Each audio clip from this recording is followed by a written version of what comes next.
Hello viewers, আসসালামু আলাইকুম। তোমরা সবাই কেমন আছো কমেন্টে জানিয়ে দাও। আজ আমি কিভাবে দুন্দুল দিয়ে চিংড়ি মাছ রান্না করলাম সেটাই তোমাদের মাঝে শেয়ার করব। প্রথমে দুন্দুলগুলো কেটে আমি ধুয়ে নিলাম। এরপরে কড়াইতে কাঁচামরিচ পেঁয়াজ দিয়ে পানি দিয়ে হলুদ বাটা দিয়ে দিলাম সাথে শুকনো মরিচ বাটা। শুকনো মরিচ বাটাটা দিলে তরকারির কালারটা সুন্দর হয় আর একটু ঝাল ঝাল অন্যরকম টেস্টি হয়, এজন্য আমি শুকনো মরিচ বাটা দিই। সাথে রসুন বাটা, আদা বাটা, জিরা বাটা একসাথে মিক্স করে নিয়েছিলাম, সেগুলো দিয়ে দিলাম। এরপর দিয়ে দিব আমি পরিমাণ মতো তেল, যতটুকু লাগে দিয়ে দিব। তেলটা আমি এখন দিয়ে দেব পরিমাণ মতো, কারণ অল্প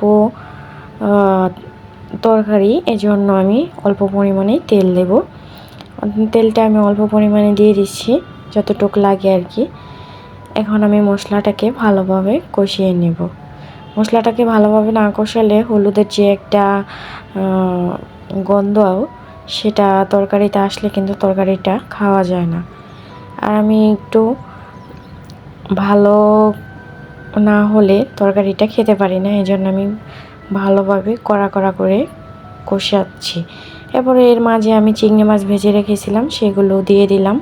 তোমাদের দেখানো হয়নি, চিংড়ি মাছ ভেজে রেখেছিলাম, তো সেগুলো দিয়ে আমি এই যে ভালো করে আবারও মশলাটাকে কষাবো।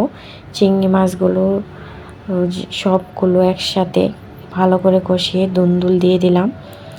দুন্দুলটাকে এখন আমি চিংড়ি মাছ মশলার সাথে ভালো করে কষিয়ে দিচ্ছি। এরপর একটুখানি তেলও দিয়ে দিলাম, দেখলাম যে কম আছে, এই জন্য আরেকটু দিয়ে দিলাম, কারণ যতটুকু লাগে ততটুকুই দিলাম। এরপর আমি ঢাকনা দিয়ে ঢেকে দেব। ঢাকনা দেওয়ার পরে দুন্দুলগুলো এই তো চিমা হয়ে গেছে। দুন্দুলের গায়ে থেকে পানি বেরিয়ে আসছিলো, সেগুলো টেনে গেছে। যাওয়ার কারণে দুন্দুল তরকারিটা দেখতেই পারছে প্রায় চিমা হয়ে গেছে। এখানে একটু ভালোভাবে নাড়াচাড়া করে আমি সামান্য পরিমাণে অল্পখানি একটু জল দিয়ে দেব, কারণ এই জলটা দিলে তরকারিটা একটু ঝোল হবে, এই জন্য আমি একটু জল দিয়ে দিলাম। এরপরে আমার এই তো হয়ে গেল জাল করে নেওয়ার পরে।